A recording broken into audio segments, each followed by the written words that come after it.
I just want to describe how I set up my system to record videos to put onto YouTube, because while there's a lot of help out there, it did take a few different disparate sources to find a good setup. I recorded a video using largely default settings, and this is what I got. Hopefully you can tell. Alright. See how he likes that. First of all, you can see the video quality is very poor, and if you listen to the audio, that didn't hurt him. I'll try that too. Yeah, Didn't it? do it. My voice sounds very tinny. I couldn't figure out what was causing that for a little while. So this is how a video might look after you've just made a few little changes. Just one hand in it. Yeah, I will too then. So will I. As you can see, it looks a lot nicer. So first of all, if you want to just download OBS,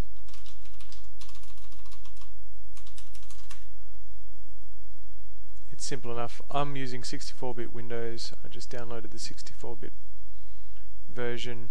I'm sure you can find that. Another piece of software I'm using is called Avidemux.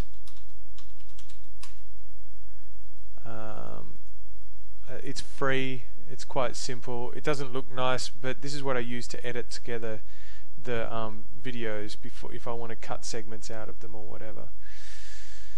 I guess I'll put links to them in the description. So anyway, once you've got OBS installed, try to ignore all that stuff there. For capturing Dark Souls, I had it crash a lot, and it paused up my game quite a lot. And I assume that this is similar to a lot of Steam games. First of all, you can just start recording, and as soon as you start up your game, it'll show a black screen. Nothing will come up. The whole thing will hang. What you have to do is, in your Steam settings for the particular game that you or maybe it's interface, you have to disable the Steam overlay anyway. It might be on a per game basis, I'm not sure. Can I library, settings, properties, here we go. Under the properties for the game, you can disable the Steam overlay just by turning this option off. Also, I had a lot more success when running it in windowed mode instead of full screen. I think maybe I'd be able to turn on full screen again now, but I kind of like having it at a slightly smaller resolution just because I'm in Australia and my upload speeds are terrible.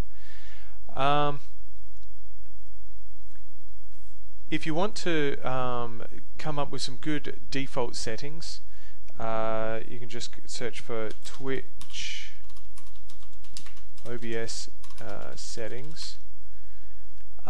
Twitch has a nice little page where they go through good settings for streaming to their services. I used their settings for a lot of my defaults.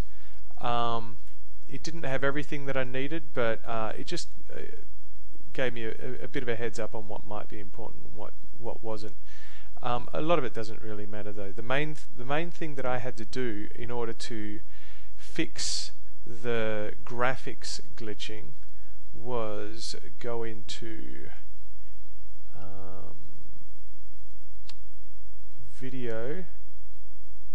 advanced, and set this custom x264 encoder settings. I had to add this CRF equals 18. I found that on a random video some guy put up, and as soon as I put that in there, the video quality got a lot better. That seems a little bit weird. I'm sure there's another way to do that, but that's what I had to change. That was the main setting that I changed that fixed all this stuff. Just to quickly go through my other ones, I think most of this was already selected. I changed the max bitrate according to the Twitch settings. My codec is AAC. Some people recommend MP3, but Twitch says AAC. Oh, another really good thing.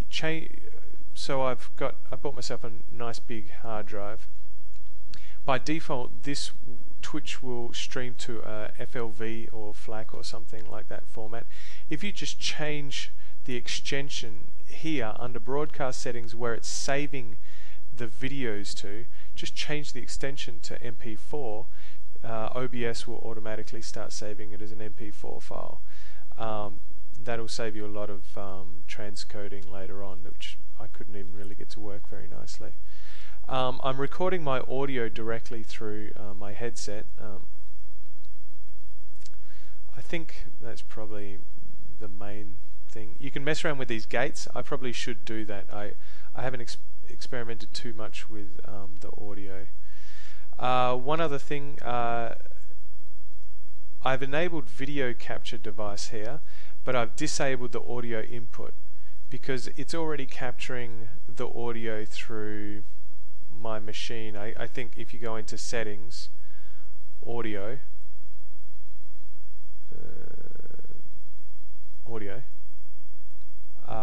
it's using this, I believe, to record my audio. I don't need to capture it through the video capture device.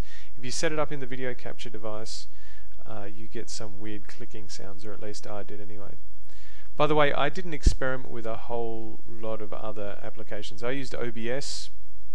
I've never tried Fraps. A lot of people use Fraps. So if you're having not a lot of trouble with OBS, you should try Fraps.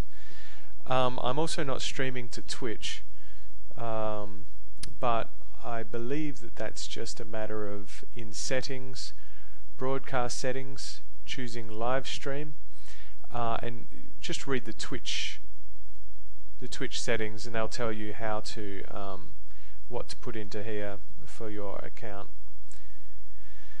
I think that's so. Once I've recorded, I go to where the video is.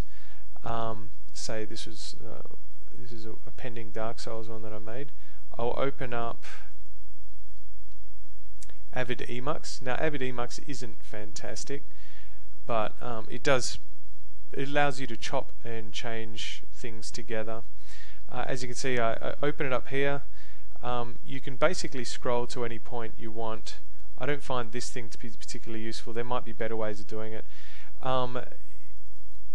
When you're editing, if you want to cut a piece, you should always try to cut on one of these IFRM. If I press this double forward or double backwards button, it jumps between keyframes, I believe. If I go forward one little frame, it goes to a B frame, and if you put a cut there, it'll give you a warning about perhaps corrupting the video a little bit because you've cut not on a keyframe. You generally want to cut on a keyframe, which look like they're recorded every few seconds, random number of seconds by the looks of it. Probably depends on the number of pixels that have changed or something like that. Once you've done that, I will go, find a place like I'm video output and audio output. I'm just choosing copy because the source video is already in nice MPEG-4 format. The output format, I generally have to choose MP4v2 muxer. That's how it streams how it figures out how to put the audio and video together in the file, I assume. If I do that, it goes very fast, and I guess I'll just do an example. I'll cut a lot of it out. So I'll set the beginning of the cut to here, and the end of the cut to right near the end, I guess, just so that it goes quicker. To the end.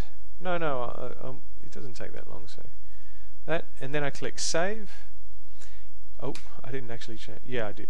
And then you click save, and you tell it where. I always save my stuff to a separate directory. These are the files that I'm going to upload. Click save, and you can see, bam, super fast. Now that's because it's just copying, it's not doing any transcoding. Now if I watch this, exit here. Yep. You can see it's pretty good quality. Now uploading it to YouTube is a simple matter of visiting YouTube. Wait, I'll go to my YouTube session. User sessioner.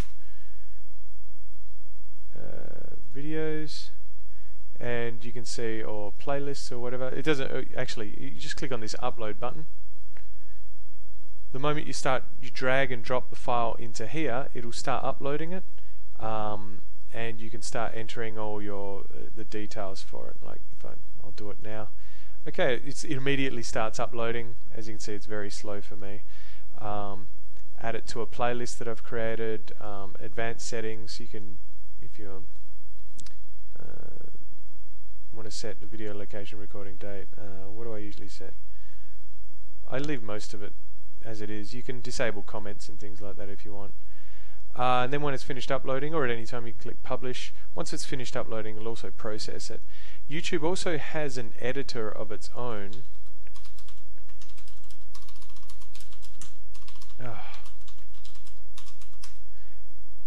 Leave page. YouTube has its own YouTube editor, and from within here, you can drop and drag and drop, videos, your source videos down to here, and do any editing that you might need to do. I'll just zoom up a bit, go from, drag this across to some point. Okay, I'm guessing in Firefox I haven't got a nice version of Flash installed or something like that. Click the cut, end the cut. You can drag extra videos on, put them together, and then when you click create video, it'll save it as a separate video, so you can't edit in place an existing video.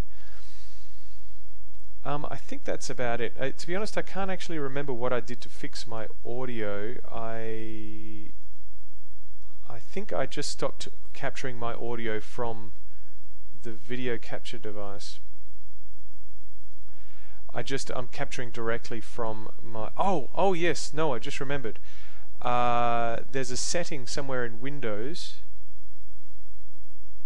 volume control options. There is a setting where you can say, by default, if in modern versions of Windows, as soon as a new sound starts getting played, like say someone tried to call you on Skype, it would mute the sound of the game you're playing, or the other sounds that are playing on the system. I had to disable that somehow. I'll just quickly see if I can find it. Wait. Control panel. So you go into control panel, search for your audio settings, manage audio devices. Under sound communications, it says when a Windows detects communication activity, as in, for example, I loaded up, if I run the Steam chat, if I call someone on chat, which I do when I'm recording, by default it says reduce the volume of other sounds by 80% or whatever. Change that to do nothing. That seems to fix that problem. That's all I think I had to do. Yep. Okay, thanks. Okay, so I just realized that the recording device is framed weirdly, so you might have missed out on a little bit of the video editing stuff. I think it's worthwhile just going back into it. So I'll show you by editing the video that I just created how to use Avidemux. So I'll drag in the first half of the video that I created. Okay, now you can see the whole thing. Great.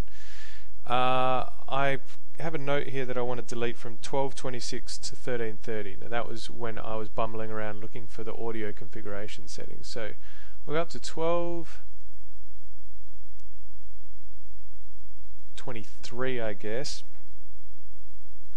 No, I'll go just a little bit later than that. 12:31. So it'll be a little bit of a weird cut, and I'll click this button to go start cutting from here. And now I'll go up to 13:30, which is where I've got it ending. Great. Now obviously if you've done what I've done and I've just written the bits that I want to cut out while I was watching the video again, you probably want to start editing from the back to the front, because obviously if you change from the front, all your later timestamps are going to be different. So I'll just go in here. I'll actually cut that bit out. I'll click cut, and there it goes. Later on I could also file append. I'm later on going to append the video that I'm making right now onto the end of this video. If I wanted to say you can also say from one point to another, and then click save, and it'll only save the bit that you've selected. But I want the whole video, so I will click save, and save to, I don't know why it's suddenly defaulting to there. Videos edited, and then I'd put it in here and go through what I showed you before. Anyway, oh, and of course I'd say MP4 V2 muxer. Okay, that's all I wanted to say. Thank you.